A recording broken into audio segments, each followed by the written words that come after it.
जादुई तोता। एक छोटे से गांव में एक गरीब परिवार रहता था। उस परिवार में रामू और उसकी बीवी सीता उसके बेटे चिंटू के साथ रहते थे। उसी गांव में एक तोता भी रहता था।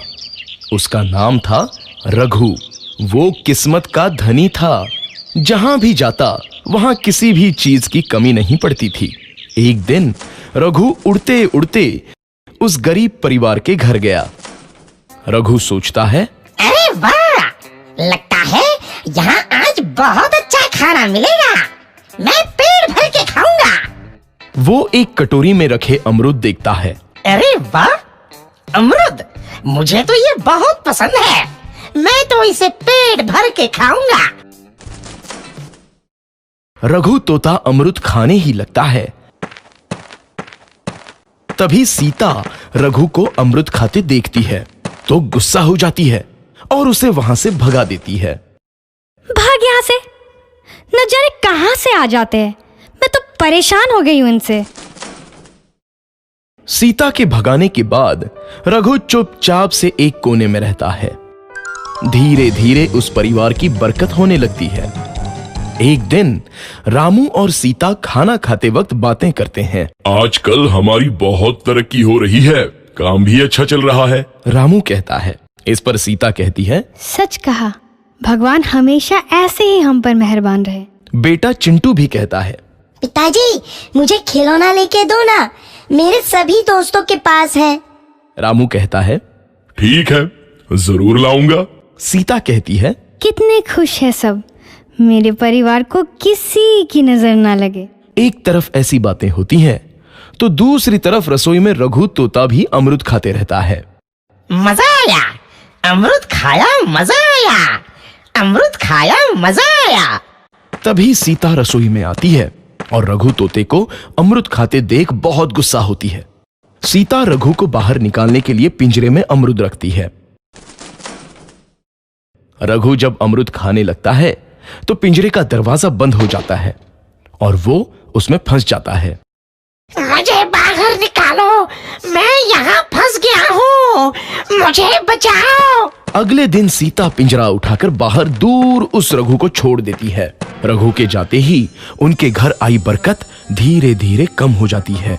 उन्हें बहुत घाटा होता है। सीता कहती है, ये क्या हो रहा है, अचानक इतना कैसे बदल गया? अभी तक तो सब कुछ अच्छा चल रहा था।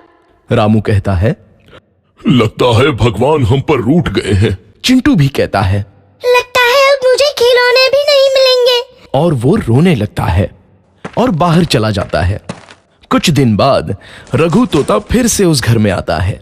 वापस आया, मैं वापस आया, अब मैं जमकर अमरूद खाऊंगा। रघु सीधा रसोई घर में चला जाता है और अमरूद खाने लगता है। कुछ देर बाद सीता रसोई में आती है और रघु को देख कहती है, एक तो घर में पहले से इतनी दिक्कत चल रही है और ऊपर से ये तोता मुझे और परेशान कर रहा है। सीता रघु को वहां से भगा देती है। रघु उड़कर किसी कोने में छुप जाता है। कुछ दिन बाद धीरे धीरे उस घर की बरकत वापस आने लगती है। काम भी अच्छे से चलने लगता है। एक रात जब रघु तोता अमरूद खाने जाता है तो पिंजरे में फंस जाता है। ये लोग आखिर चाहते क्या हैं? एक तोते को शांति से अमरूद खाने क्यों नहीं देते? मैं कौन सा चोरी कर रहा हूँ? बस अमरूद ही तो खा रहा हूँ। तभी रामू वहां आता है और पिंजरे में रघु तोते को देख उसे बाहर छोड़ देता है। ये तोता भी कितना जिद्दी है, बार बार वापस आ जाता है। जैसे ही रामू रघु को छोड़ देता है, अगले दिन से फिर से उनके घर की बरकत जाने लगती है। काम में घाटा होता है। किसी को समझ नहीं आ रहा था कि ऐसा क्यों हो रहा है। रघु तोता घर आता है तो अचानक बरकत आती है और जब रघु तोता को बाहर निकालते हैं तो बरकत चली जाती है। एक दिन सीता रघु तोते के घर आने और बाहर जाने की स्थिति पर नजर रखती है।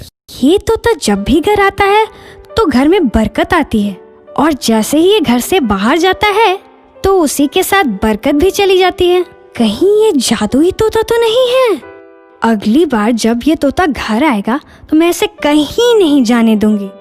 सीता रघु का बहुत इंतजार करती है लेकिन रघु तोता दोबारा उस घर में कभी नहीं आता। और वो लोग उसके इंतजार में पछताते रहते हैं। तो बच्चों, इस कहानी से क्या शिक्षा मिलती है?